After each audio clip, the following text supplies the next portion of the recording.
Welcome back, and I hope you enjoy the show. I saw this, and I was like, this is the coolest thing I've ever seen.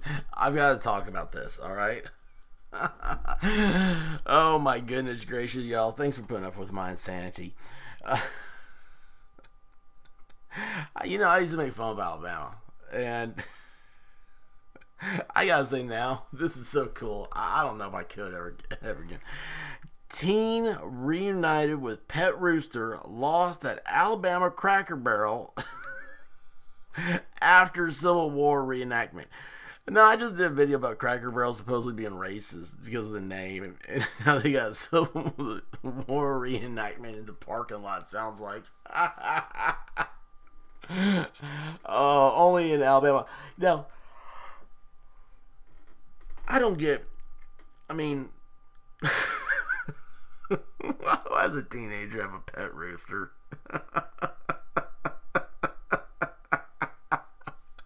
I mean, I've seen like dogs that have like a pet rooster or something. You see some of those stupid videos.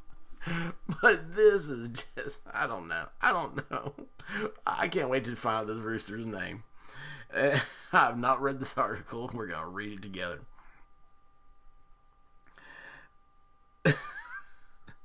When a visiting rooster flew the coop, the people of Coleman stepped up to help reunite the owner with his feathered friend.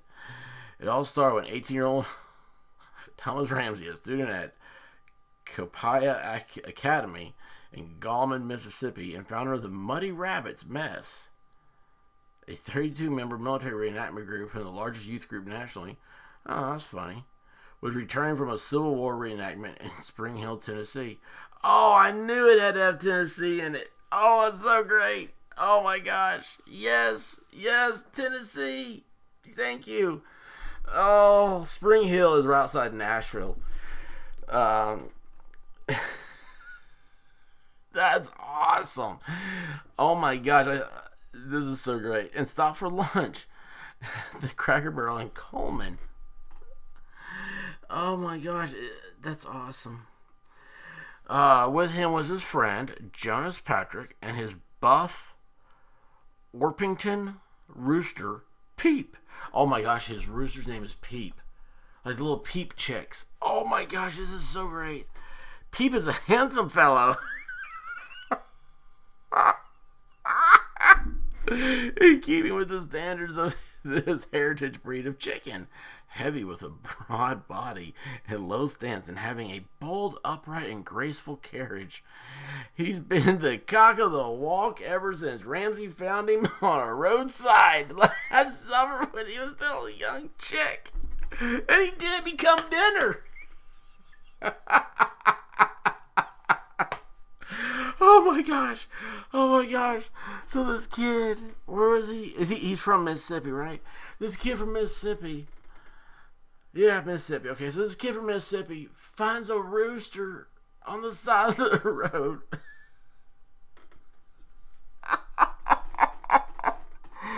With a chick. It's just a little chick. How's this happen, people? How does this happen? I mean...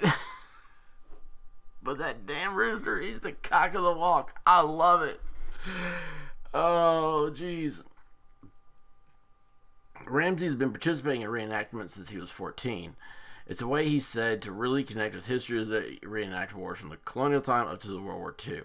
Most of the reenactments he participates in, though, are from the Civil War. It's a part of history that needs to be represented, and we will represent it as accurately as we can, he said. He's been around the country from Pennsylvania to West Texas, participating in 16 to 20 reenactments each year.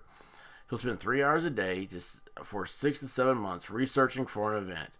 When he's been part of an organizing event, the research kicks up to 6 to 7 hours a day over multiple months. For one event, he said, I had all my men spend a minimum of 10 months preparing with accents and everything. These reenactors, they really do this stuff. Like he says, like preparing with accents. We're talking about the difference between, like here in Tennessee, it'd be like the difference between a West Tennessee accent and East Tennessee accent. It really is amazing. It's an art form. It is. These reenactors are like I was gonna say the John Wilkes Booth era of acting, stage acting. They're amazing, absolutely amazing. If you ever get a chance to see a living history event happen, you absolutely should take the time to enjoy it. The experience, he said, humanizes history. He says he's not focused on being a particular side of history, but on representing the people and times accurately. I don't like to think of it in terms of who is right. I like to think of it as individuals going to war for whatever reason, he said. This kid's, he's pretty smart. I mean, he's got a cool shoulder on his head. Let's see here. Let's go back. I know. I was going to skip stuff until we got to more on the rooster, but here you go. In his research, he said there have been numerous accounts of soldiers going to war with animals, including camels and, yep, roosters. Y'all read journals of people carrying not just fighting roosters, but other support animals. That's true.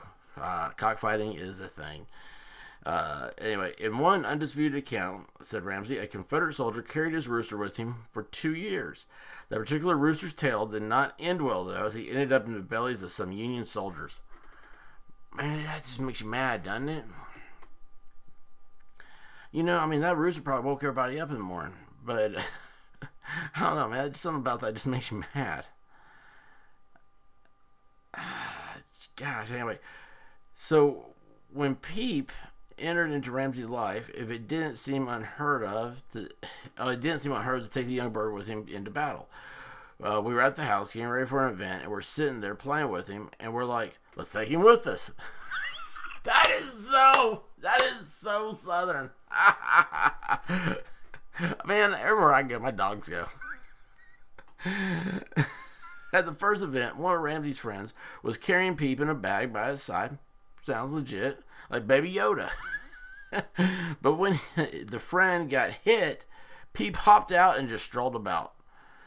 Yeah, because like these people, like they get, hit, so to say, shot. They're dead. I mean, they don't move. They don't move for the entire time. They probably fall asleep. But anyway. There's about 10 cannons just blazing and all the rifle fire, and he's not going crazy. He's pretty chill, said Ramsey.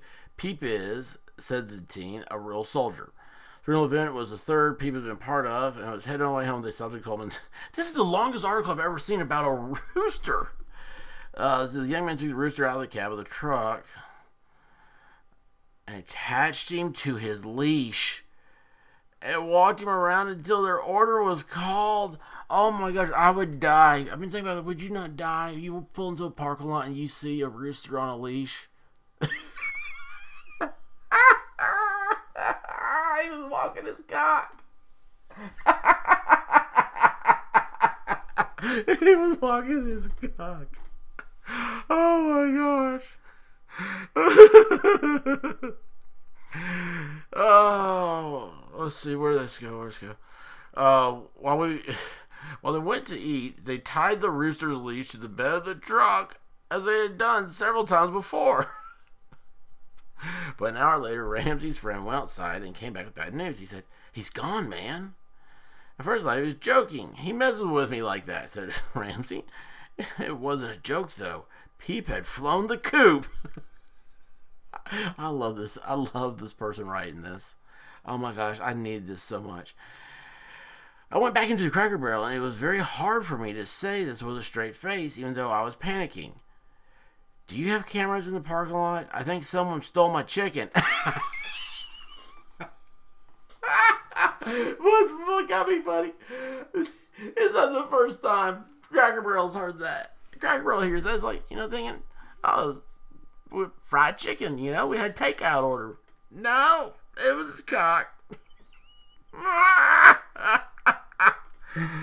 Oh, someone overheard and said they'd seen people wandering in the parking lot. What type of person just sees a rooster walking around the parking lot of Cracker Barrel and thinks, oh, there's a rooster.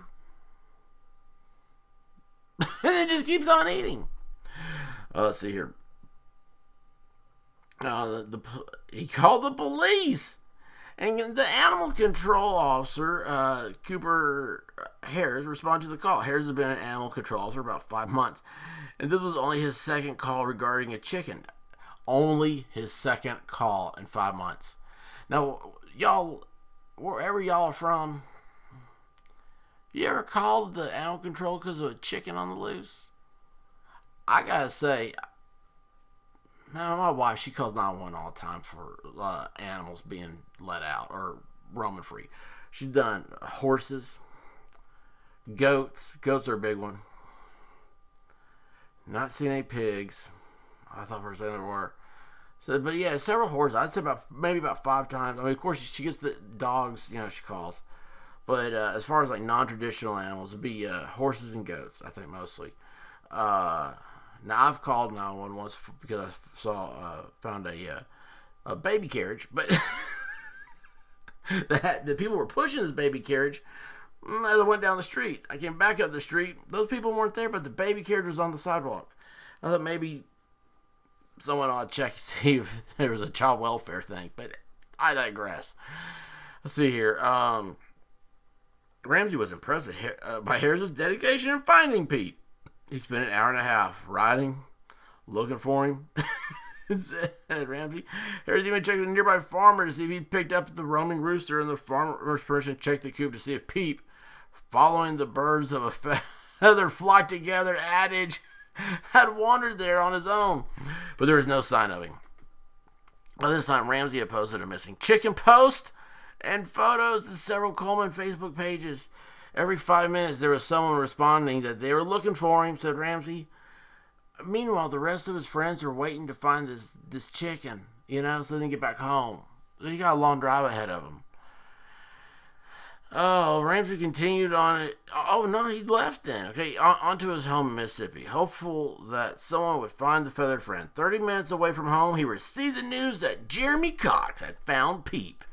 Wherever the rooster wandered to, or whatever roads he may have crossed, he found his way back to the Cracker Barrel parking lot. That bird didn't go far. That bird smelled a hen somewhere.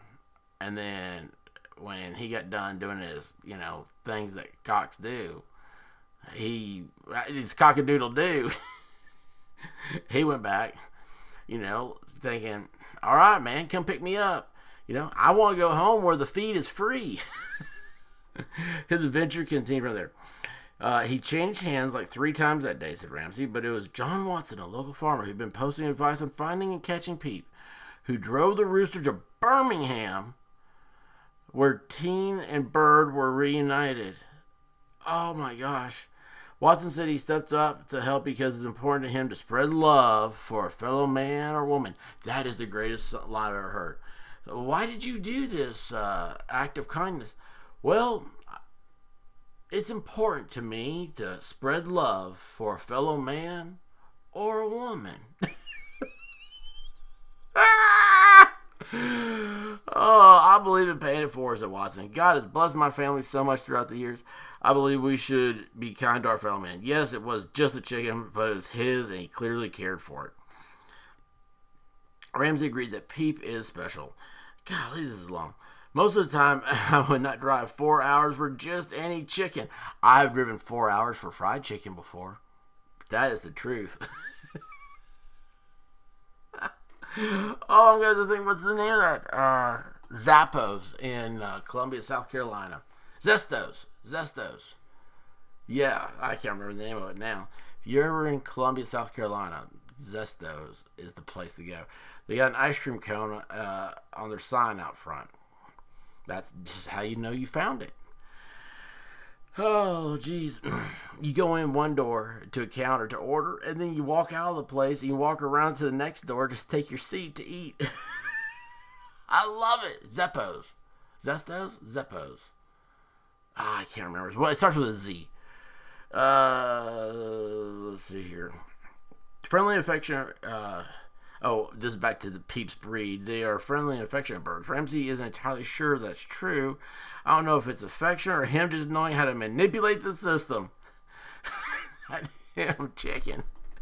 He's figured out how to manipulate the system. Damn. I need to get me a rooster.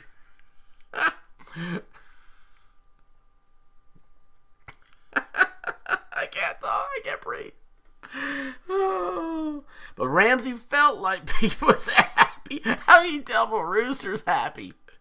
Happy to be back with him. He stood up and kind of jumped when I got him. There's no doubt about Ramsey's affection for Coleman. I was really impressed. I love y'all's town now, he said. I can't think of many places where there are that many people willing to take the time to help out like that. To continue on the adventures of Peep, you can check out his Instagram page. Oh my gosh, Peep the Towel. I feel like I'm getting tricked. I'm not going to Peep the Towel to look for a cock of the walk. Oh my goodness. Thank you. Thank you for sitting through this with me. This is the greatest story of my life I've ever read. Anyway, y'all like and share and spread the love and subscribe and all the other wonderful stuff, and let's have some more of this good time on YouTube real soon, and keep your cocks on a leash. Peace out.